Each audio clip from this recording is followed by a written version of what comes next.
ఈరోజు నేను మీకు గాడిద స్నేహం, గాడిద యొక్క మంచి స్నేహం గురించి మీకు వాక్యం చెప్తున్నాను. గాడిద యొక్క మంచి స్నేహం.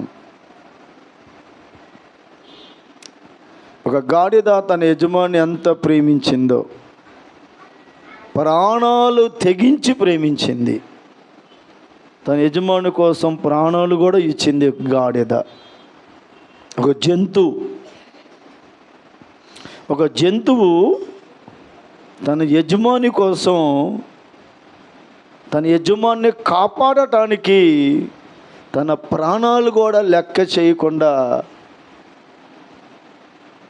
చనిపోయింది. అలాంటి గాడిద యొక్క స్నేహం కోసం మీతో కొన్ని విషయాలు చెప్తాను. గాడిదకే ఒక మనిషి పట్ల ఎంత స్నేహం ఉంటే, మనిషి దేవుని పట్ల ఎంత స్నేహంగా ఉండాలో ఒకసారి ఆలోచించండి. మనుష్యుడు బ్రతుకును జాగ్రత్తగా కాపాడుకోండి. పాపములు మనుషుల్లో ఉంటాయి. వాక్యపు వెలుగులో దాన్ని సరిచేసుకొని చక్కదిద్దుకొని మనిషిగా బ్రతకటం అన్నది మంచిది. పశువులు మనుషుల్లాగా బతుకుతున్నాయి, కానీ మనుషులు పశువులు అయిపోతున్నారు అన్నదే దురదృష్టకరమైన ఒక విషయం. కనుక దేవుని ఊపిరితో నిండిన మనుష్యుడైన మనం కొంచెం ఇంగిత జ్ఞానముతో నడుచుకోవాల్సిన అవసరం ఎంతైనా ఉందని నేను మీకు హెచ్చరిక చేస్తున్నాను. దేవుని వాక్యం నేర్చుకుందాం. సామెతల గ్రంథము 17వ అధ్యాయము 17వ వాక్యం. రైట్, చదువుదాం వాక్యం. నిజమైన స్నేహితుడు విడువక ప్రేమించును, దుర్దశలో అట్టివాడు సహోదరుడుగా ఉండును. Praise the lord. దేవుడు ఈ వాక్యము వెలుగులో మన జీవితాలను సరిచేయునుగాక. ఈ వాక్యపు వెలుగులో మన బ్రతుకులను దిద్దునుగాక. నిజమైన స్నేహితుడు విడువక ప్రేమిస్తాడంట, దుర్దశలో అట్టివాడు సహోదరుడుగా ఉంటాడంట. స్నేహం, ఇద్దరి మధ్య ఉన్న బాంధవ్యం, ఇద్దరి మధ్య ఉన్న అనుబంధం స్నేహం చెప్పిద్ది. స్నేహితులు అనబడిన వారు నిజంగా స్నేహితులైతే ఎన్నడూ ఒక్కరిని వదిలిపెట్టి పోరు. అవసరమైతే ప్రాణాలు కూడా ఇవ్వటానికి ఏమాత్రం సందేహించరు. నిజమైన స్నేహితులు విడువక ప్రేమించుకుంటారు. నిజమైన వాళ్ళైతే, అబద్ధమైన స్నేహితులైతే అవసరానికే, అక్కర్లకే, ఏదన్నా అవసరం ఉంటే అప్పుడే స్నేహం, ఆ తర్వాత మళ్ళీ కంటికే కనపడలేక. అది దొంగ స్నేహం, మోసకరమైన స్నేహం, అది మాయతో కూడిన స్నేహం.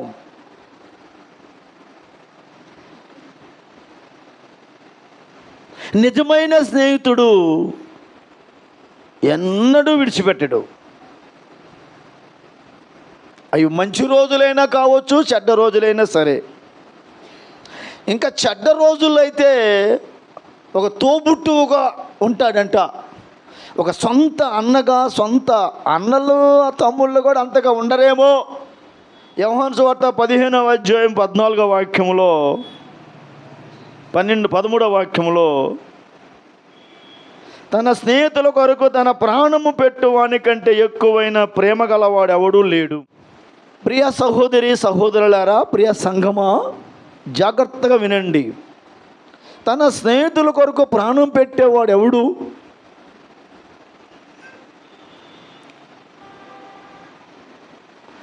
ప్రాణమైనా పెట్టగల స్నేహితులు ఎవరు? అంతగా ప్రేమించే స్నేహితులు ఉన్నారంటవా? స్నేహానికి విలువ కట్టేవాళ్ళు ఎవరు లేరు. కనుక దేవుడు యేసు ప్రభు మనల్ని స్నేహితులు కూడా అని సంబోధించడం జరుగుతుంది. మీరు నాకు దాసులు కాదు కానీ నేను మిమ్మల్ని స్నేహితులుగా భావిస్తాను. స్నేహితుడు మరుగు లేకుండా మాట్లాడుకుంటారు. స్నేహితుడికి స్నేహితుడి మధ్య అరమరికలు ఉండవు. దొంగ స్నేహితులకైతే బోలు అరమరికలు ఉంటాయిలేండి. పనికిమాలిన స్నేహితులు, దొంగ స్నేహితులు ఉంటారా? పైకే స్నేహం కానీ లోపలంతా కుట్ర, కుయ్యత్తులు, మోసాలు, అసూయలు, రెండవది చెడగొట్టాలనే ప్రయత్నం కూడా ఉంటారు. అటు దొంగ స్నేహితులు కూడా ఉంటారు. కానీ నిజమైన స్నేహితులు ఈనాడు సంఘాలలో, దైవజనులలో, విశ్వాసుల మధ్య, పాస్టర్ల మధ్య, పాస్టర్మ గారుల మధ్య సహోదరుల ప్రేమ, స్నేహితుల ప్రేమ ఎటువంటిది?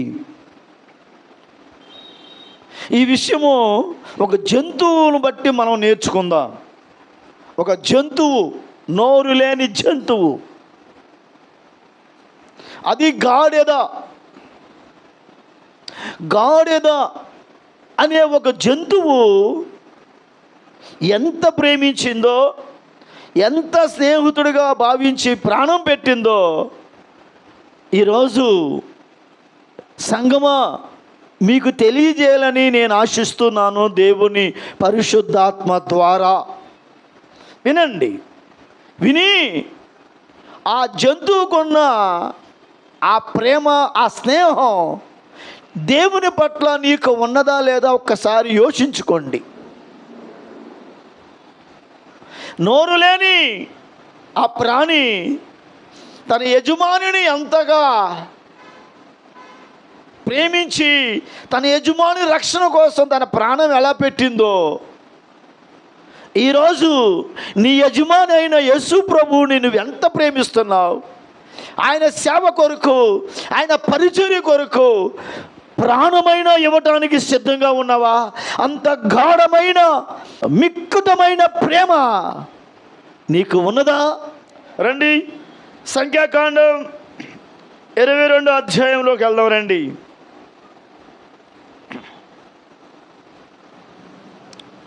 సంఖ్యాకాండం 22 అధ్యాయం మొదటి వాక్యం.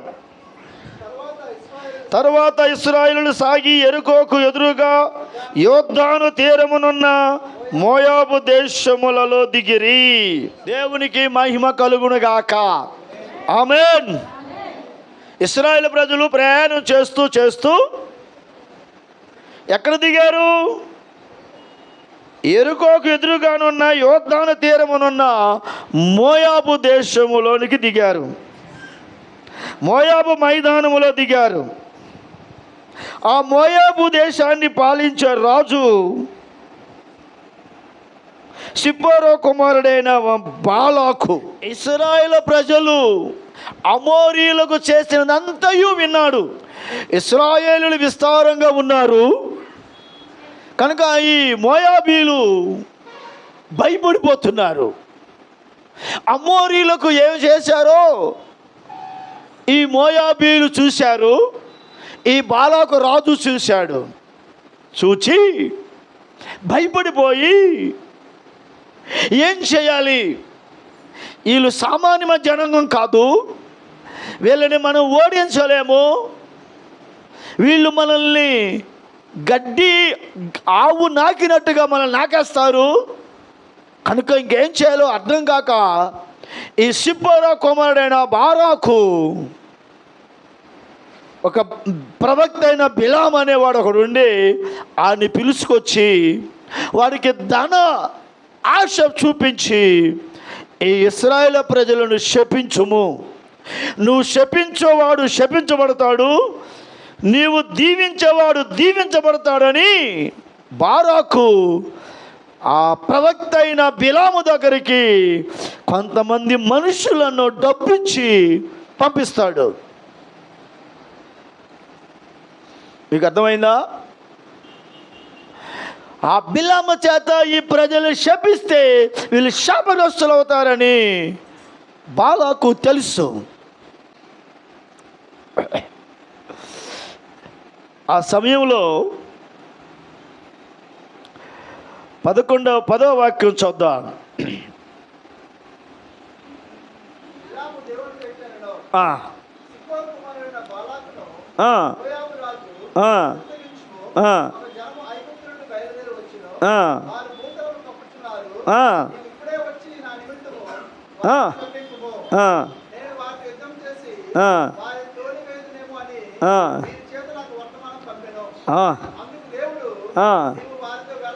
ఆమేన్. దేవుడు ఏమని చెప్పాడు? నీవు వారితో వెళ్ళకూడదు. ఎందుకు వెళ్ళకూడదు? ఆ ప్రజలను శపించకూడదు.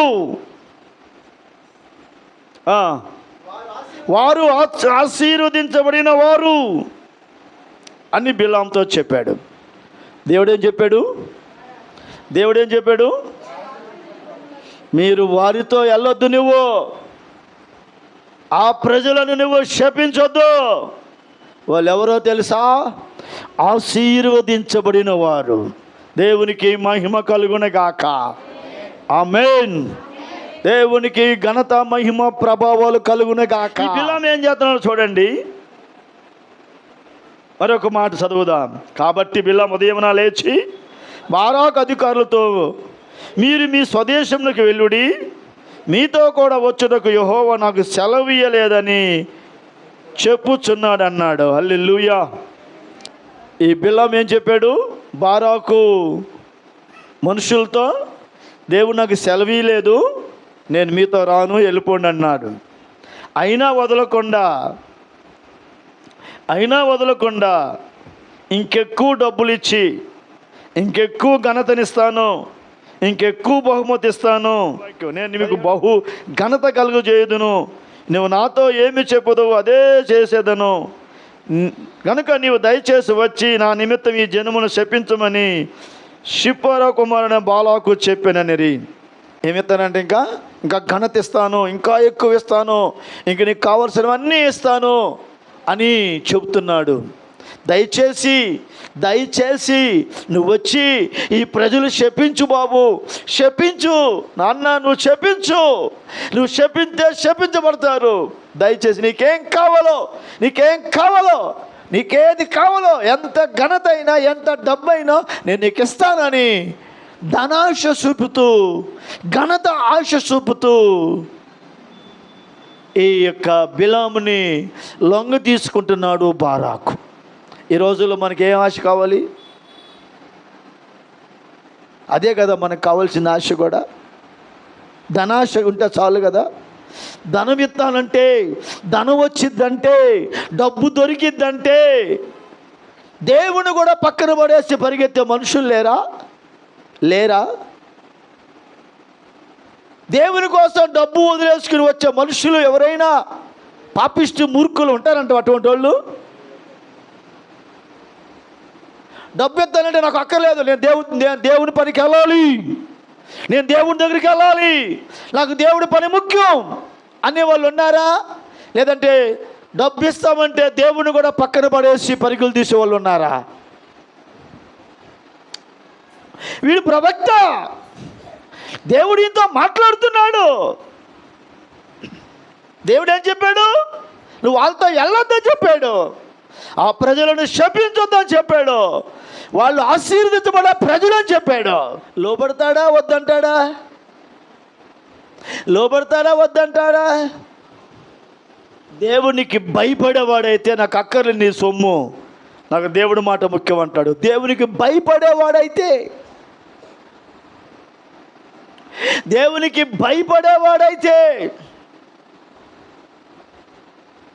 అదే దేవునికి భయపడిన వాడైతే ఖచ్చితంగా డబ్బుకు లోపడతాడు. ఎస్, ఈ రోజుల్లో యేసు ప్రభువుని విడిచిపెట్టడానికి తెగించిన ఎంతమంది లేరు? యేసు ప్రభు కోసం పనిచేసే వాళ్ళు తెగించి ఎంతమంది ఉన్నారు? దేవుడినైనా పక్కన పడి, మనుషులైనా పక్కన పడేసి తన స్వార్థం కోసం పరుగులు తీసే మనుషులు ఎంతమంది ఉన్నారు? కనుక పాపిష్టి డబ్బు కోసం శాపగ్రస్తులు బతుకుతున్నారండి. అది అవసరమా? ఈ బిలాముకి ఘనత ఇస్తాను రా, ఇంకా డబ్బు ఇస్తాను, ఇంకేం కావాలని ఇస్తానంటే వాడు ఆ డబ్బుకు ఆశపడి పక్కన పెట్టి మళ్ళా దేవుడి దగ్గరికి వెళ్తున్నాడు.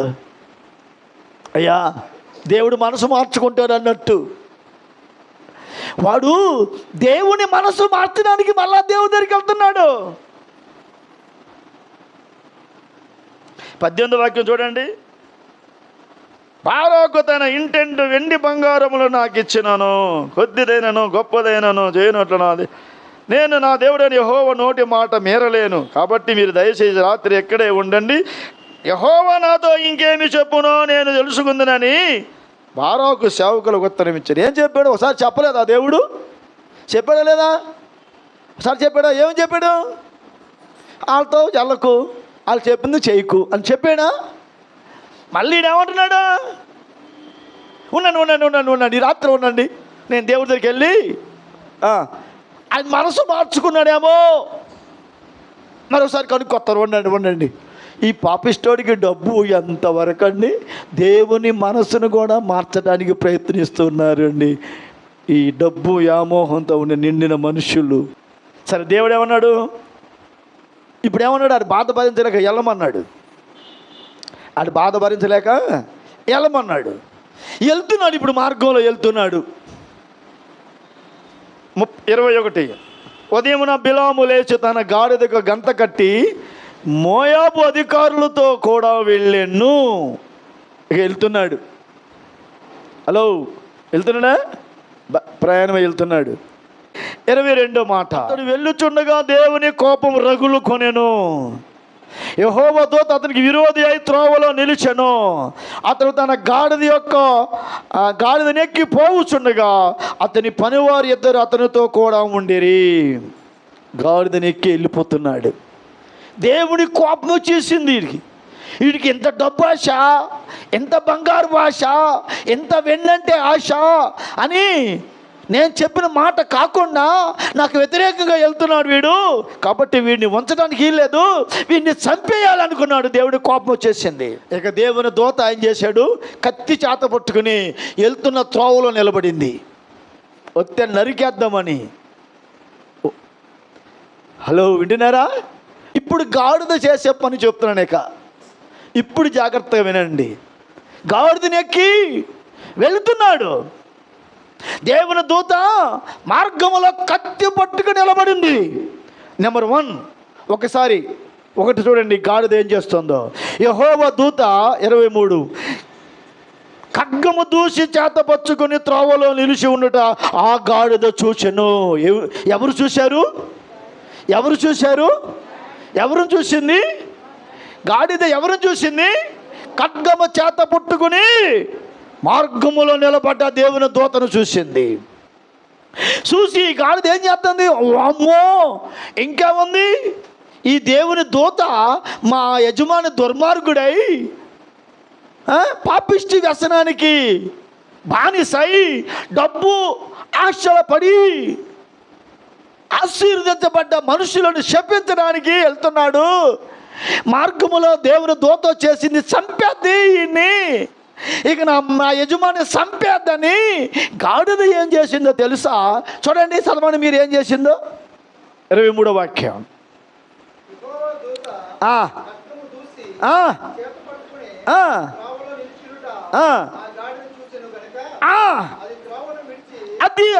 అది కనుక అది త్రోవను విడిచి పొలములోనికి పోయింది. ఆహాహా, దేవునికి మహిమ కలుగును గాక. Praise the lord. చూడండి, గాడిద ఒక నోరు లేని గాడిద, పశువు అయిన గాడిద. వింటున్నారా? ఏం చేసింది గాడిద? ఓయమ్మో, నా యజమాని ఎంతవరకు నన్ను పెంచాడు, ఇంతవరకు నన్ను పెద్ద చేశాడు, ఇంతవరకు నన్ను ఎంతగానో పోషించాడు, నేను ఆయనకి సేవ చేశాను, ఆయన నన్ను పోషించాడు, ఎప్పుడు నన్ను కొట్టలేదు, ఎంతో ప్రేమతో చూసుకున్నాడు. ఇప్పుడు నా యజమానికి ఏమొచ్చింది? అపాయం వచ్చింది, ప్రాణాపాయం వచ్చింది కనుక ఇదే త్రోవలో కొనుక నేను వెళ్తే నా యజమాని చచ్చిపోవటం గ్యారంటీ అని ఏం చేసింది, ఆ త్రోవను వెళ్ళకుండా అది పొలంలోకి వెళ్ళిపోయింది. ఏం చేసింది అది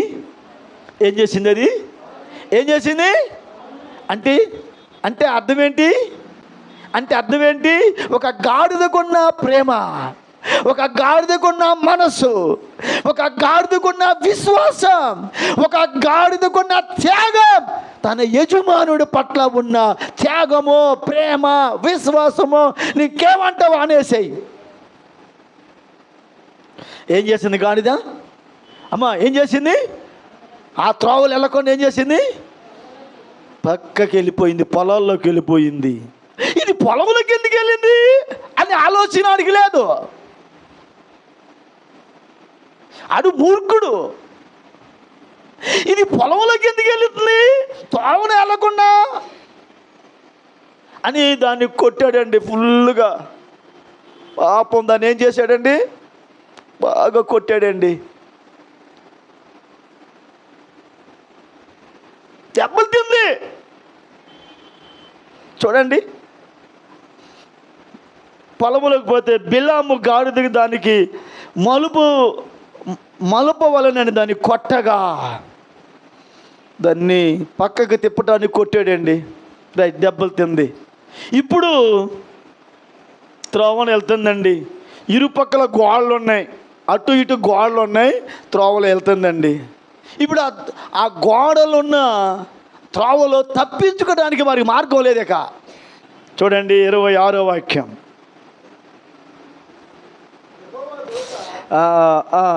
25 కూడా చూడండి. గాడిద యెహోవా దూతను చూసి గోడ మీద పడి బిలాము కాళ్ళును గోడకు అదిమెను కనుక అతడు దాన్ని మరలా కొట్టాడండి. చూసారా, అటు ఇటు గోడ ఉన్న త్రోవగొండికి వెళ్తుందండి. ఎదురుగా ఈ యొక్క దేవుని దూత ఖడ్గం పట్టుకుని ఉందండి. అది గాడిద చూసి ఇంకా గాడిద తన యజమాని కాళ్ళు ఏం చేస్తుందో గోడ కనివి నొక్కుతుందండి. వీడు తెలుసుకుంటాడేమో మూర్ఖుడని. అది మీ నొక్కుతుందండి. ఇలాగా నొక్కుతుంటే ఏంటిది ఇలా చేస్తుందని పాపం దాన్ని కర్రతో బాధేస్తున్నాడండి వాడు. గాడిదకు ఎంత ప్రేమ, ఎంత విశ్వాసం, ఎలాంటి స్నేహమో చూడండి. అయ్యో నా యజమానుడు చంపేస్తాడని ఎన్ని రకాలుగా అతని మేలుకొల్పాలని చూస్తున్నా వాడికి అది అర్థం కావట్లేదండి. ఈనాడు కూడా దేవుని సేవకుడి మాట, దేవుని సేవకుడి బాధ ఎవరికి అర్థమైందండి? అది చెబితే ఏంటో చెబుతున్నాడు అనుకుంటారే కానీ వాడికి ఏం పని పాట లేదని. మీకేరా పని పాటలు ఉంది? పాస్టర్ గారికి ఏం పని పాటలే మీకు చెప్తున్నాడా? మీకు వచ్చే నాశనం గురించి తెలుసుకున్నాడు కనుక చెప్తున్నాడు. మీకు వచ్చే నాశనం ఏంటో పాస్టర్ గారు తెలుసు కనుక మీకు చెబుతున్నాడు. చూడండి మరొకసారి 27వ వాక్యం.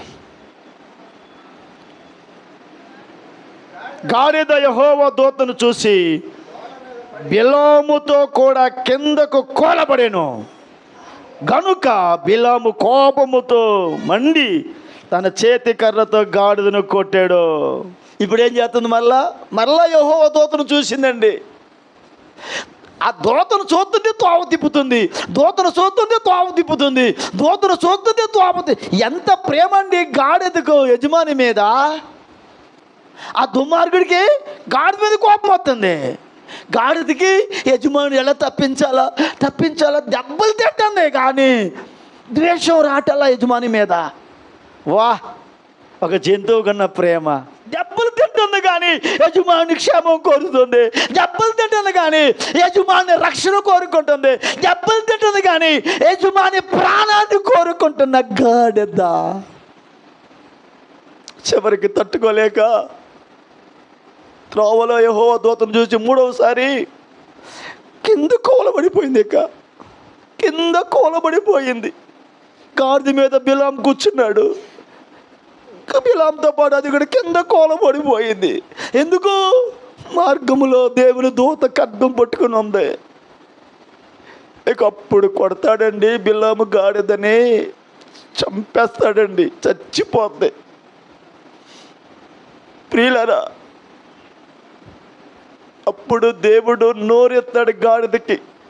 చదవండి, బాధకరమైన విషయం. 27. అప్పుడు యెహోవా దూత గాడిదకు వాక్కునిచ్చాను గనుక అది అంటుంది, నీవు నన్ను ముమ్మారు కొట్టుతివి, నేను నిన్నేమి చేసిదిని బిలాముతో అనగా, బిలాము నువ్వు నా మీద తిరగబడితివి, నా చేత ఖడ్గమునెల్ల నిన్ను చంపి ఉందినని గాడితో అన్నాడు. అయ్యా, నన్ను ఎందుకయ్యా 3 సార్లు కొట్టావు? నేనేం చేశానయ్యా నీకు?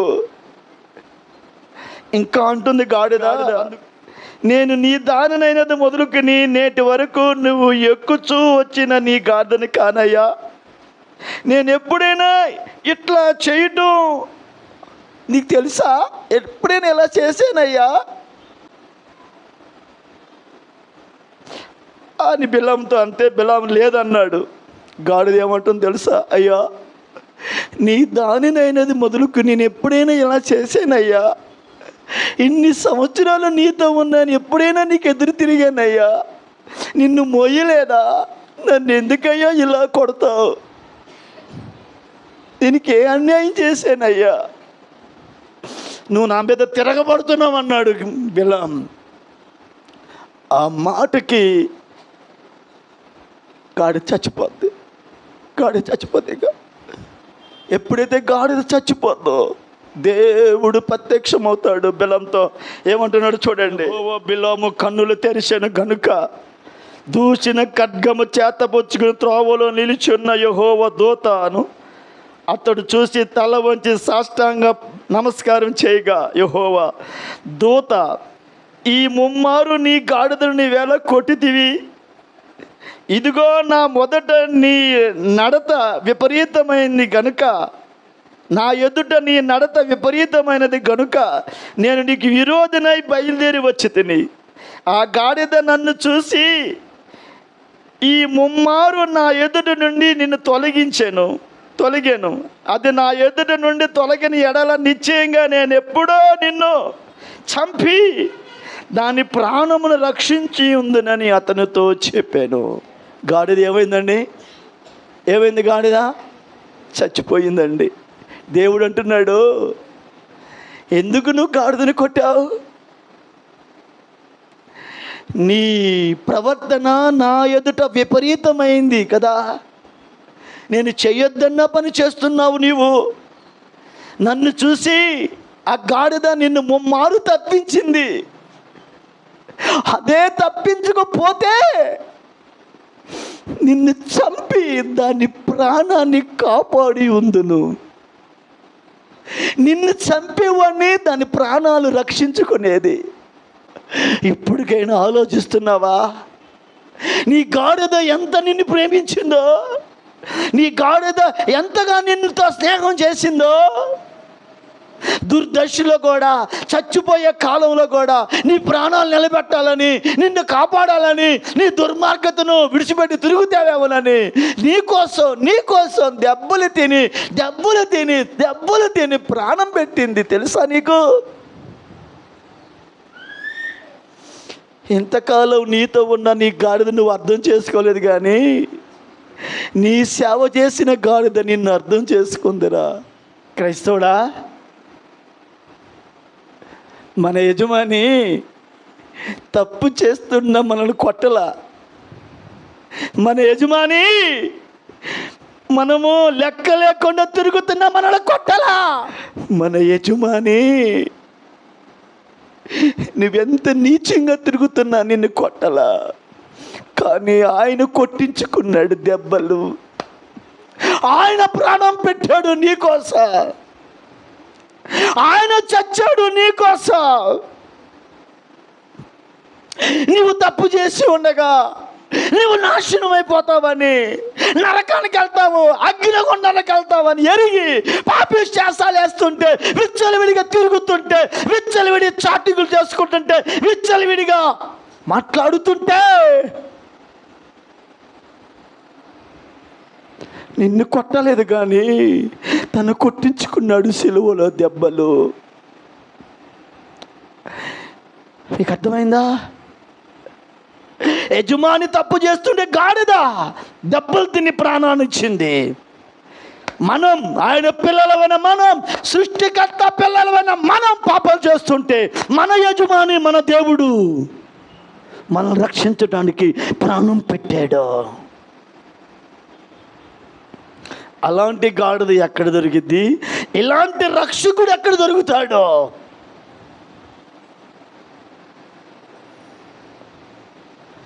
బిలాము జీవితం ఘోరంగా చంపబడతాడు. కత్తితో నరుకుతాడు యెహోషువ. నరికి చంపేస్తాడు. మామూలుగా చంపడు యెహోషువ. నేను చెప్తున్నాను, జాగ్రత్త వినండి. యజమానుని ప్రేమను అర్థం చేసుకో. యజమానుని నిజాయితీగా ప్రేమించా. యజమానుని యథార్థంగా ప్రేమించా. మోసయుక్తమైన ప్రేమను చూపించవా? అర్థం చేసుకోకుండా నడిచేవా? బిలాముకు పట్టిన గతే మనకు ఒకరోజు పడుతుంది. మర్మం కర్మను ఎరుగని గాడిద, అభం శుభను ఎరగని గాడిద. ప్రేమ, యజమాని పట్ల ప్రేమ, యజమాని పట్ల త్యాగం, యజమాని పట్ల సమర్పణ, యజమాని పట్ల స్నేహం ఎంత మధురమైంది, ఎంత మధురం. మరి నీ స్నేహం ఎంత మధురమైంది దేవుని పట్ల. ఈరోజు నీ కోసం ప్రాణం ఇచ్చి చనిపోయి సమాధి చేయబడి మూడవ తిరిగి లేచి పరలోకానికి వెళ్ళిన యేసు ప్రభు వారి ఆయన నీ మీద బాధ్యత పెట్టాడు. నువ్వు రక్షించబడ్డావు. పేతురుపత్రిక 1వ పేతురుపత్రిక 2వ అధ్యాయం 9వ వాక్యం. అయితే మీరు చీకట్ల నుండి ఆశ్చర్యకరమైన తన వెలుగులోనికి మిమ్మల్ని పిలిచిన వాని గుణాతిశయములను ప్రచురము చేయు నిమిత్తము చీకట్లో ఉన్న మిమ్మలను, పాపంలో ఉన్న మనలను, చెడిపోయిన మనలను తన సొంత జనాంగకు చేసుకున్నాడు. మరి ఏం చేస్తున్నావు నువ్వు నేను? ఆయన కోసం బతుకుతున్నావా? ఆయన కోసం జీవిస్తున్నామా? ఆయన కోసం నడుస్తున్నామా? ఆయన కోసం తెగిస్తున్నామా? ఆయన కోసం ప్రాణాలు ఇస్తున్నామా?